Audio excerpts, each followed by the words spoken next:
Hello friends, आज मी बनवणार आहे मिठाई।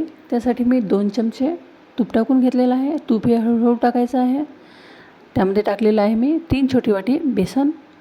यामध्ये हळूहळू तूप टाकून घ्यायचं आहे आणि छान असा सुगंध येईपर्यंत हे बेसन आपल्याला भाजून घ्यायचं आहे आणि या बेसनचा कलरही चेंज होईल असं आपल्याला हे भाजून घ्यायचं आहे। हे बघा, या पद्धतीने आपल्याला तूप टाकायचं आहे। हे छान भाजून झालेलं आहे। यामध्ये थोडंसं दूध टाकून घ्यायचं आहे घोटभर आणि हे थंड झाल्यानंतर यामध्ये आपल्याला पिठी साखर टाकायची आहे। मिक्सरमधून काढलेली आहे हे छान मिक्स करून घ्यायचं आहे।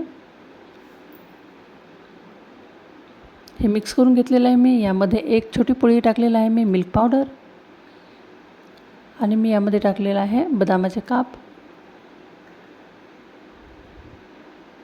हे छान मिक्स करून घेतलेलं आहे। हे बघा, याची खूप छान अशी मिठाई रेडी आहे। तुम्ही याचे लाडूही बनवू शकता किंवा याच्या वड्याही पाडू शकता, बर्फी बनवू शकता। खूप छान अशी ही रेसिपी तयार आहे। व्हिडिओ जर आवडला असेल तर लाईक आणि सबस्क्राईब करायला विसरू नका। थँक्यू।